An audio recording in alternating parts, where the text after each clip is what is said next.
History is full of whispers. It's filled with stories of places and people lost to time. But some tales are more than whispers. They are shouts across millennia. The story of Helike is one such shout. Imagine a bustling, prosperous city, a place filled with temples, homes, the noise of daily life. Now, imagine it gone. Not over centuries of slow decay, but in a single, terrifying night. One moment a beacon of Greek civilization, the next, swallowed by earth and sea.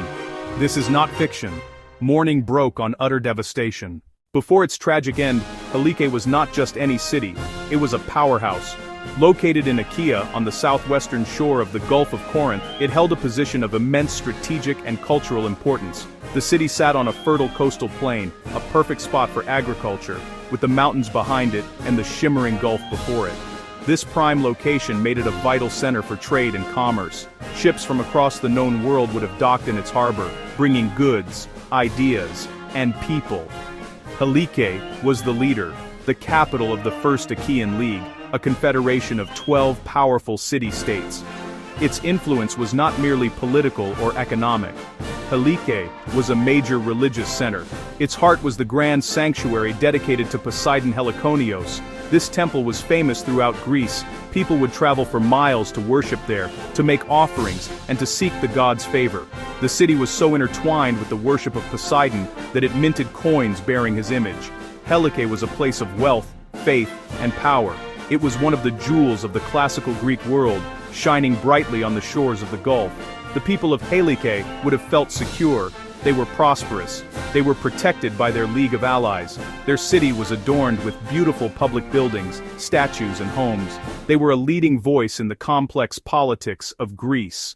They even founded colonies far from home, such as Priene in Asia Minor. Such great success could be seen as hubris. They worshipped the god of earthquakes, yet it was an earthquake that would ultimately erase them from history. The disaster did not strike without warning. For 5 days the ground trembled. Small earthquakes shook the region, a nervous shudder from the earth. Animals, more attuned to nature's subtle signals, grew restless. Snakes fled the city. Weasels fled the city. Other creatures fled, seeking higher ground. The human inhabitants, however, stayed put. Maybe they were used to minor tremors. Maybe they simply could not imagine the scale of the horror. They went to bed on that final night, unaware it would be their last. Then, in the dead of night, the real cataclysm began. A massive earthquake, far more powerful than anything before, tore the ground apart.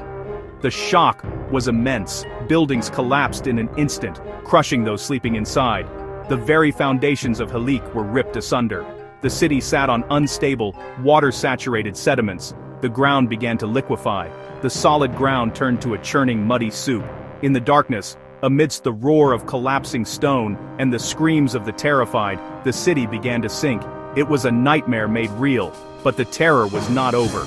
The same seismic violence that shook the land also disturbed the sea. The earthquake triggered a colossal tsunami. The waters of the Gulf of Corinth first receded, exposing the seabed in an eerie, unnatural calm. Then, a massive wall of water, maybe 10 meters high, reared up and crashed onto the coast. It surged inland, sweeping over the sinking city with unstoppable force. In a world where gods were believed to intervene directly in human affairs, the destruction of Helike demanded a divine explanation. It was just too perfect, and honestly, too terrible, to be mere chance. The consensus was clear. This was the wrath of Poseidon. Stories began to circulate. Some claimed the people of Helike had refused to give a statue of Poseidon to Ionian colonists, or even a model of their famous altar. Others said they had murdered envoys who had come to the sanctuary. Whatever the specific offense, the narrative was one of sacrilege and hubris. Helike had angered its patron god, and he had exacted a terrible revenge. This explanation served as a powerful moral lesson for the entire Greek world. It was a stark warning against disrespecting the gods. It tapped into a deep human fear of cosmic justice and the fragility of our own creations. Helike was no longer just a place. It was a symbol of what happens when mortals overstep their bounds. It is this symbolic power that leads many to connect Helike's story to the most famous lost city of all, Atlantis.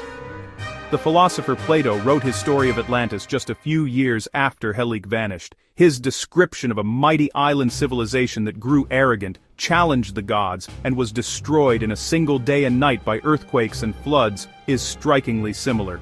Many scholars now believe that the very real disaster of Helike was a direct inspiration for Plato's fictional tale of Atlantis. He took the core elements of the Helike event, a powerful city, divine punishment, destruction by earthquake and flood, and sudden submergence, and magnified them to an epic scale. The tragedy of Helike was immortalized. The ghost of Helike lives on in the legend of Atlantis. For more than 2 millennia, Helike remained lost. The legend endured, but its physical location was a mystery. Over the centuries, the coastal lagoon that had covered the city slowly filled with river sediment. The submerged ruins were buried under many meters of soil. Mud. Gravel. The coastline changed, and the memory of its exact location faded. Treasure hunters and early archaeologists searched beneath the waters of the Gulf of Corinth. They found nothing. The breakthrough came only in the late 20th century, thanks to a radical new idea. In 1988, 2 archaeologists, Dora Katsanopoulou and Steven Soter, launched the Helike project. They hypothesized the city was not in the sea, but on land, buried deep beneath the coastal plain. A submerged city now, paradoxically, inland. It was a bold theory. Their search drew on geological data, ancient texts, borehole drilling, and geophysical surveys. For over a decade, they drilled core samples across the plain. Finally, in 2001, their persistence paid off. They discovered a classical Greek city buried several meters down, walls, period pottery, and a marine layer of clay and sand with microscopic sea fossils. Subsequent excavations revealed cobbled streets, building foundations, thousands of artifacts, all perfectly preserved in the wet, oxygen-free soil, even the destruction layer from 373 BC. The coins they found, bearing the head of Poseidon, provided the final, conclusive link. After 2,300 years, Helike was giving up its secrets, proving that the ancient stories were not myth, but a chillingly accurate memory of a real historical event.